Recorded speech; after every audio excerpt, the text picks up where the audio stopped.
Thank you, Betty Ann. Judges.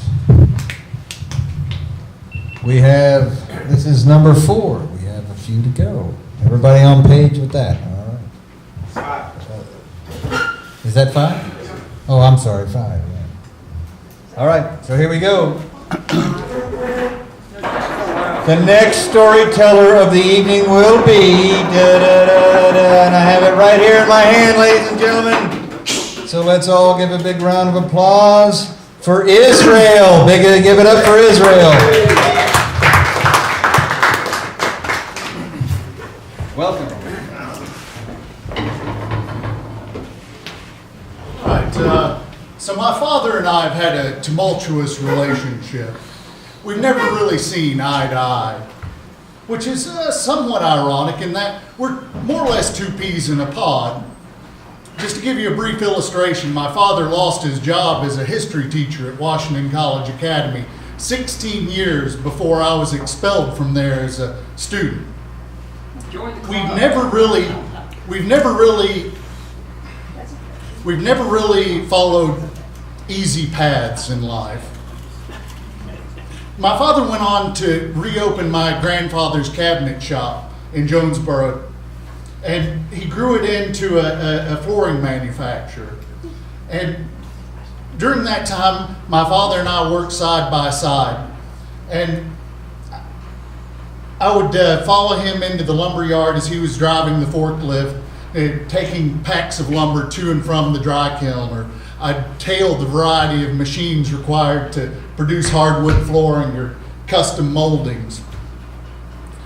And it was hard work, and I sort of resented it at the time, but it made me strong. By the time I was in my early teens, I could have run Gillette wood products if I'd absolutely had to have. But with that self-assurance came a sort of obstinance that made it really easy for me to contravene my father's directives. And we were at odds with one another regularly. Sometimes it was ugly.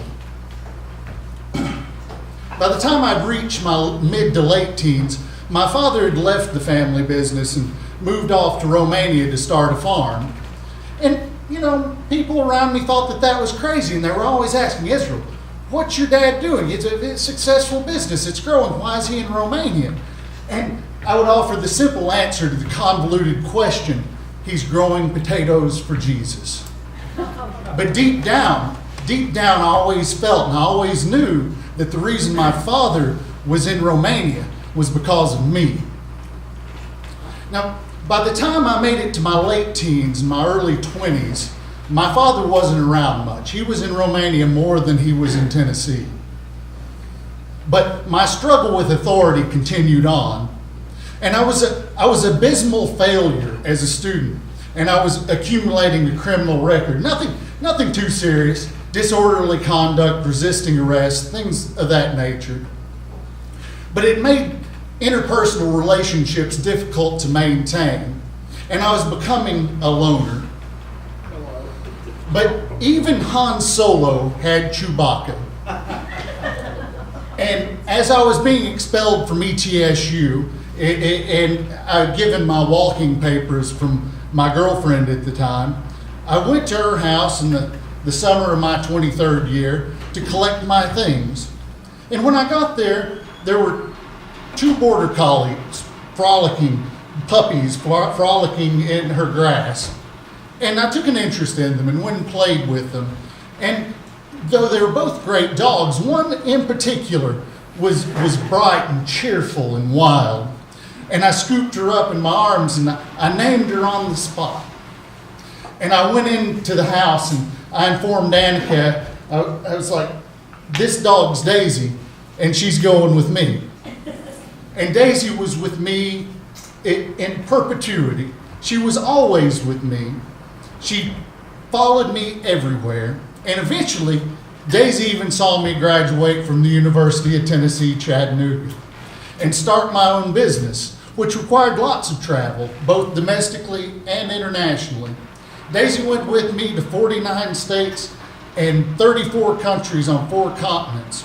And it didn't matter if we were motorcycling over the Atlas Mountains of Morocco are camped out in some obscure forest in eastern Germany, or freezing our tails off in a van along the Alcan Highway in late December in Yukon territory, Daisy was always happy to be with me. And my business was somewhat successful. And I was well placed when Brexit started pulverizing the pound to buy a bunch of collector motorcycles cheaply to import back to the States, putting my economics degree to some kind of use. While I was there collecting bikes this past spring with Daisy to pack up the second container load of bikes to ship to the United States, my father got in touch with me. He's like, son, I want to come and meet you in England and ride with you across Europe to the farm in Romania. So we met my father in London, and we went down toward Southampton, and my father helped me pack up my container. It was just like the old days. Dad was driving the forklift and I did everything else. 27 motorcycles we managed to pack in the container under the watchful eye of Daisy. You couldn't have fit a pack of rolling papers in that 40-foot container when we were finished. But we closed the doors and sent it off to the port. In celebration, Daisy, my father, and I went down to a patch of redwoods. Did you know there were redwoods in England? Because I sure didn't. But they have them. They're only a couple of 100 years old, but they're still massive trees. And Daisy, at 15 years old, in the twilight of her life, she was a puppy again. She was seeing the wild horses that roamed through the trees, and she was investigating where they were coming from and where they were going to. And she even wowed a group of young immigrants, teens, that were having a picnic with her frisbee snatching abilities. She had a pep in her step that day I'd not seen in a long time. And on that day, on that afternoon, Daisy was a puppy again. On that afternoon, I saw Daisy for a bridge from my troubled past to my successful present. On that day, Daisy was a peacemaker. And my father and Daisy and I enjoyed our afternoon together before catching a ferry to France, into Normandy.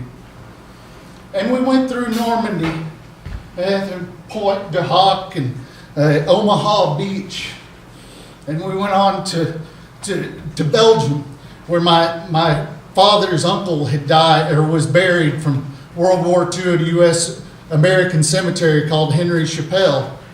And we visited where he was actually killed by a German sniper on the border between Belgium and the Netherlands. We continued on to Berlin, who my father had never seen, to go see Checkpoint Charlie. And then we set our plot towards Romania, and I decided that it'd be an adventure to go through Ukraine. I'd been there before, it's an adventure. If you go to Ukraine, you do it. But unfortunately, when we got to the border with Ukraine, the line was backed up a mile. So we waited all day, and it took forever, but eventually we got to the point where the single file line broke up into several different lines going through the border into Ukraine. And it was bedlam. The people were getting out of their cars and saying, go here, do that, stay there. And it didn't matter what you did. Go there, stay put. You were pissing somebody off. It didn't matter. So eventually we made it there. Dad had been a little upset. I'm like, we're making progress. It's okay.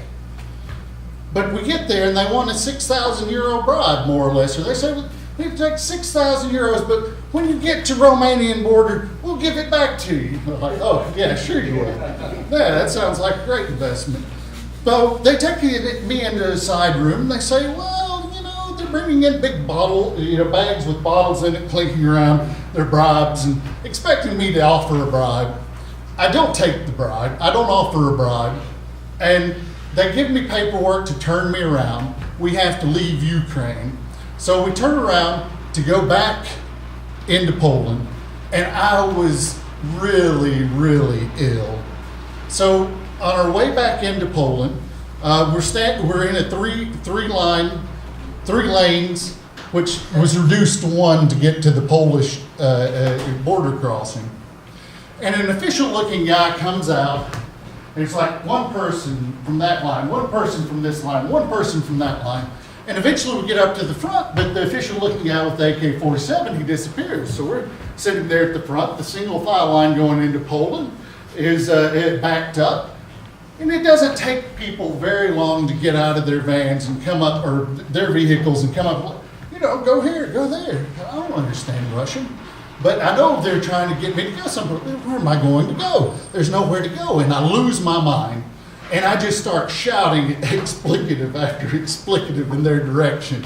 And it was very, very foul. And they just start doing this number. And my father sitting there, he looks at them and he says, "Please forgive him. He doesn't know Jesus." And, you know, some things change, thankfully, but always some things stay the same.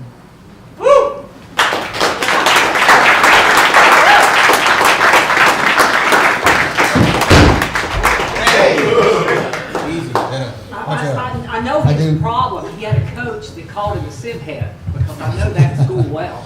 I remember playing with that dog though. He built this stage, and she used to have a tennis ball. So we'd come in here and hang out, drink some beer. You'd throw the tennis ball up under the stage, and Daisy would go get it and bring it out. God bless her, man. God bless her. All right. 2 more to go, or 1 more to go? Two. Two.